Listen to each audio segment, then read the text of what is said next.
فبأي آلاء ربكما تكذبان.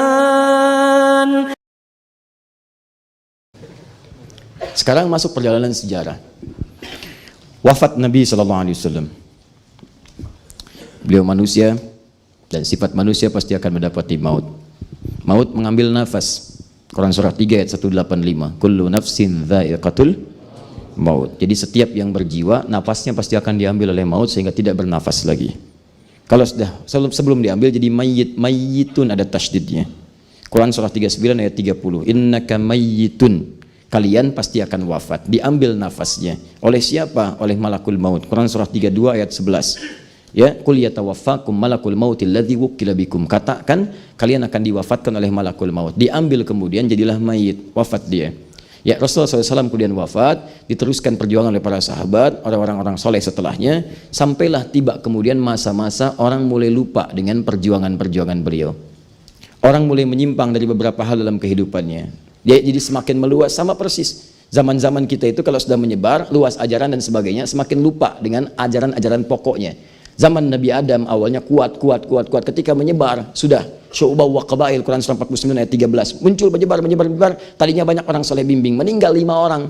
Begitu meninggal itu 5 orang, ada Suwa, ada Ya'uq, ada Yaguth dan sebagainya, meninggal, orang mulai lupa, ingin ingat pada yang meninggal itu, mulai bikin patung. Dari bikin patung melihat seperti yang ada yang melihat, dari situ bikin sesajen dan sebagainya, maka muncul penyembahan baru, muncul ada solusi. Nah, saat meluas itu, khususnya di sekitaran tahun 362 Hijrah sampai dengan tahun 567 Hijrah, ada yang menyebut tahunnya dari kisaran tahun 549 sampai dengan 630.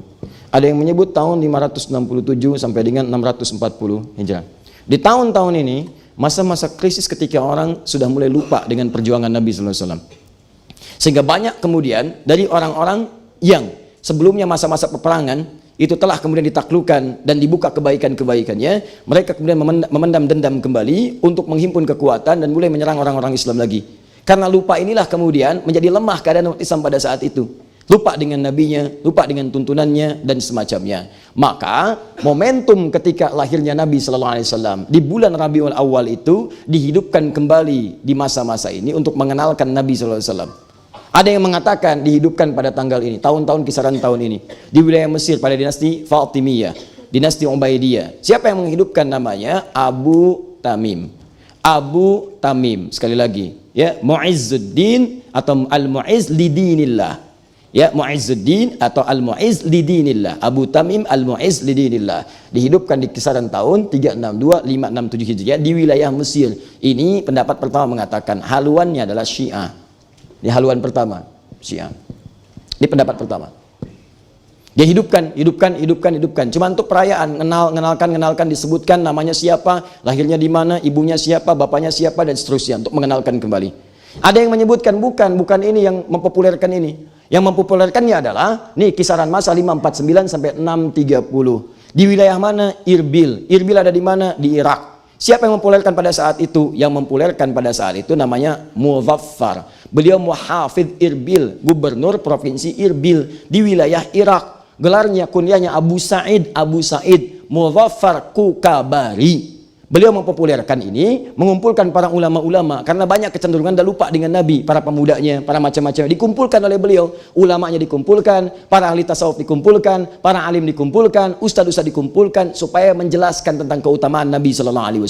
Jelaskan lagi ke pemuda supaya ingat dengan Nabi, jelaskan lagi siapa sosoknya, apa kemuliaannya, apa macam-macamnya. Kumpul mereka membahas, kumpul. Ada yang bikin syair, ada yang bikin qasidah, ya, tahu qasidah enggak? Awas kalau qasidah apa? Tang gitu, bukan. Qasidah itu bukan rebana. Qasidah itu asalnya adalah bait-bait syair yang sudah masuk kepada 7 bait. Di syair itu disebut syair, kalau 1 bait disebut yatim, 1 bait aja. Kifana bki min dzikra habibin wa manzili bisaktili wa bainad dakhuli fa haumali, disebut baitun yatim, bait yang menyendiri cuma 1 bait. Itu baitnya Imrul Qais. Ya, dalam kasidahnya namanya Ummu Aufa. ditulis oleh beliau Imrul Qais 150 tahun sebelum lahirnya Nabi sallallahu alaihi wasallam. Ya kifa nabki min dzikra habibin wa manzili bi saqti wa bainad dakhuli fa haumali. Begitu sedang lewat di Bukit Haumal, lihat orang sedang bengong. Bengong aja. Kenapa? Baru diputusin oleh kekasihnya. Kata beliau, "Hei yang sedang diputus oleh kekasih, ayo move on, bangun. Jangan Anda memikirkan orang itu aja. Emang perempuan cuma satu di muka bumi?" Masya Allah, catat. Wah, ya. Cuman itu tidak disukai Imrul Qais setelah itu. Jadi pangeran pujangga. Nah, kalau dituliskan lebih banyak sampai 7, itu disebut dengan qasidah namanya. Di bait-bait syair yang sudah sampai 7 bait disebut dengan qasidah. Imam Syafi'i bikin bait sampai 7, diteruskan. Qasidah namanya. Kumpulan qasidah disebut dengan diwan. Diwan Imam Asy-Syafi'i, diwan Al-Bukhturi, diwan Imrul Qais, diwan Nabigah Az-Zibyani. Dikumpulkan diwan Zuhair bin Abi Salma. Abi Salma itu seorang yang benci dengan Nabi, menjelek-jelekan Nabi, selalu melecehkan Nabi. Kemudian di masa-masa Islam masih jadi musuh, sampai kemudian dihalalkan darahnya, dikejar, jadi buronan. Maka beliau kemudian menyamar, Zuhair bin Abi Salma menyamar, ingin taubat. Bayangkan, ingin tobat, menyamar, datang ke hadapan Nabi. Ketika datang di hadapan Nabi SAW, dibuka, "Saya Zuhair." Umar langsung, "Ini dia, pisahkan kepala dari badannya." Wah, kata Nabi, "Tunggu, kamu datang ke sini kenapa?" "Ya Rasulullah, apakah engkau diutus dengan syariat membunuh atau memaafkan?" "Saya diutus untuk memaafkan, bukan membunuh." Bayangkan, jadi membunuh itu, maaf ya, dalam Islam itu tidak dibenarkan, bukan untuk menyakiti orang. Pembunuhan terjadi hanya karena untuk menegakkan kebenaran. Hukuman yang sesuai, awas, menjaga jiwa itu ada dalam bentuk hukuman, tapi menyakiti orang itu nggak boleh, bahkan dosa, bahkan bisa neraka jahanam. Quran surah 5 ayat ke-93 yang tadi malam saya bahas. Nah, pada saat itu saya diutus untuk memaafkan, maka beliau menuliskan puisi, syair, qasidah yang dikenal sampai dengan sekarang. Ya, apa qasidahnya? Indah sekali, memuji Nabi di situ, menyebutkan kemuliaannya, utusannya, itu qasidah. Nah, pada saat kumpulan-kumpulan ini banyak orang bikin syair Nabi, tentang Nabi, banyak bikin tulisan-tulisan. Di antara tulisan-tulisan yang kita kenal sampai dengan sekarang, ada yang disebut dengan Barzanji, ada yang disebut dengan Diba. Itu asalnya bukan bacaan-bacaan yang dilakukan, bukan. Itu asalnya adalah syair-syair yang menerangkan tentang kehidupan Nabi.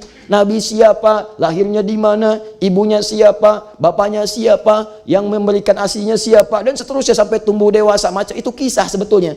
Cuman karena ditulis dalam bentuk syair, syair itu punya irama. Dia punya 16 rumus, dikenal dengan bahar. Setiap bahar ada iramanya. Bahar tawil, iramanya tawilun lawudun al-buri fadailu, fa'ulun mafa'ilun, fa'ulun mafa'ilu. Ya, bahar rajas, mustaf'ilun, mustaf'ilun, mustaf'ilun, mustaf'ilun, mustaf'ilun, mustaf'ilun.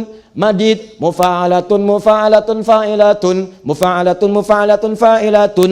Tala'al badru alaina min thaniyatil wada'i, wajaba syukru alaina mada'a lillahi da'i. Tuh, madid.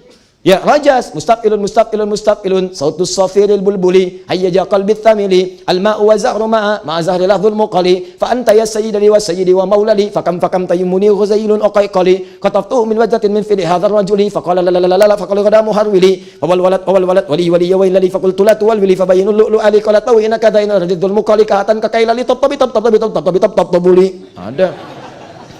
Ditarik di masa-masa setelah itu, jadi kemudian pusat ilmu, dari nyanyian-nyanyian, dari tulisan-tulisan jadi pusat ilmu. Apa di antara pusat ilmu itu? Rajas dipakai jadi alfiyah, Ibnu Malik 1002 bait. Dimasukkan ke situ, itu rumusnya rajas muzdawaj. Zaman jahiliyah jadi irama-irama nyanyian, puisi. Zaman-zaman kehidupan Nabi dan setelahnya jadi ilmu, dibawa rumusnya dipakai ke dalam ilmu. Jadilah keluar kemudian alfiyah. Kalamuna lafzun mufidun kastaqim wasbun wa fi'lun thumma harfunil kalim wahiduhu kalimatun wal qawlu am wa kalimatun biha kalamun qad yu'am bil jarni wat tanwini wan nida wa al wa mustadin lismi tamyizun hasal bitafa'alti atat wa ya if'ali wa nunik balanna fi'lun yanjali. Alfiyah. Halo? Itu begitu. Ada alfiyah hadis, Imam As-Suyuti bikin alfiyah fil hadis, ada alfiyah fi ulumul Quran, ada dikemas ilmu. Dulu seperti itu, bikin syair-syair itu asalnya bukan nyanyian, asalnya adalah tentang tulisan-tulisan yang menunjukkan informasi. Nanti puncaknya terjadi ketika diambil alih. Barat, Ferdinand dengan Isabella bersatu, ngumpul 1492 setelah perjanjian Tordesillas. Sebelum itu ngumpul keduanya menghancurkan Granada yang terakhir di Spanyol, diambil hazanahnya, dibawa lagi, kemudian kembali lagi ke musik, muncul rumusan CDF GABC, GABC DFIS G, DFIS G ABCIS D, ABCIS D FIS GIS A, FIS GIS ABCIS DIS E, BCIS DIS E, FIS GIS AIS B, FIS GIS AIS BCIS DIS AIS FIS, CIS DIS AIS FIS GIS AIS BIS CIS, judi, preng, tuh, situ. jadi ke piano, jadi ke gitar, jadi ke macam-macam. Balik lagi, dulu itu kalau antum buka Dhiba, antum buka Barzanji, itu isinya sebetulnya bukan nyanyian, isinya itu ada doa-doa, isinya ada sholawat, isinya ada doa untuk orang Islam, isinya menerangkan kehidupan Nabi, itu asalnya. Cuman persoalannya, kalau dulu itu dibaca, orang paham, dijelaskan, ini begini-begini itu taklim. Yang sekarang, umumnya orang baca nggak ngerti isinya. Itu masalahnya. Jadi nggak tahu kalau itu pelajaran. Nggak tahu kalau isinya ada doa menerangkan Nabi tentang macam-macam. Bangkit lagi yuk, dekati lagi Nabi, ini perjuangannya. Nabi lahir begini, ibunya begini, bapaknya begini. Ayo Anda ikuti perjuangan Nabi, ikuti para ibu seperti ini, para ayah seperti ini. Seperti itu asalnya. Nah itu kemudian ada pendapat ketiga, itu dibangkitkan, dipopulerkan oleh Salahuddin Al-Ayyubi, panglima paling hebat dalam Islam yang pernah lahir sepeninggal Nabi, sepeninggal sahabat dan seterusnya, yang membebaskan Palestina itu. Dicatat dalam sejarah namanya, dituliskan berbagai kisahnya dan dipuji dengan berbagai pujian yang ditetapkan oleh Allah Subhanahu wa taala lewat lisan-lisan para sejarawan orang-orang Islam setelahnya. Beliau ternyata juga pernah membangkitkan bagian dari pasukan-pasukannya yang beliau sering amati. Katanya ingin buka Palestina, katanya ingin bebaskan Palestina. Tapi ketika malam-malam beliau lihat sebagian tentaranya ada yang sholat, kata beliau ini sudah siap. Sebagian masih ada yang ngobrol-ngobrol, begadang. Hati-hati, awas, begadang itu jangan begadang. Kalau tidak ada perlunya, nah itu tidak ada perlunya pada begadang. Akhirnya apa yang terjadi? Kata beliau ini belum siap, mentalnya belum siap, kedekatan dengan Allahnya masih kurang. Banyak dilihat masyarakatnya, makin jauh kemudian, gak kenal Nabi, gak kenal macam-macam. Akhirnya dihidupkan oleh beliau. Di waktu-waktu itu, ada yang mengatakan dihidupkan di bulan Rabiul Awal untuk mengambil momentumnya. Ada yang mengatakan dihidupkan bahkan di luar bulan-bulan itu. Ayo kenali lagi Nabi, kenali lagi Nabi. Dikenalkan. Kumpulan-kumpulannya sampai populer disebut dengan kumpulan Dzikra Maulidin Nabi. Dzikra, bukan haflah. Kalau haflah itu perayaan. Ya, kalau haflah itu pesta. Kalau Dzikra itu mengingat. Kumpul-kumpul untuk mengingat Nabi, meneladani perjuangan-perjuangan dan kehidupan kalian beliau. Dzikra Maulidin Nabi, dzikranya kemudian dihilangkan untuk menunjuk pada mudhaf dan mudhaf ilaih. Disebutkan maulid nabinya. Ini rumus untuk mempercepat, yang penting bukan dzikranya, yang penting itu kita kenal dengan nabinya. Sama dengan Masjidil Haram. Masjidil Haram, kalau antum ke Mekah, masjidnya dibuang, muncul kalimat haramnya. Di hotel-hotel tulisannya bukan Masjidil Haram tapi Al-Haram. Ya, kemana? Ke haram. Silakan, Anda mau ke Mekah itu haram. Kemana Pak? Haram, saya nggak mau, saya maunya halal. Bukan itu. Jadi nggak ada hubungan halal dengan haram. Ini maksudnya masjid. Masjidil Haram. Masjid ini beda dengan masjid yang lain-lainnya. Zikranya dibuang, dimunculkan maulid nabinya atau maulud nabinya untuk mendekatkan pengenalan kepada nabinya. Bukan sekedar untuk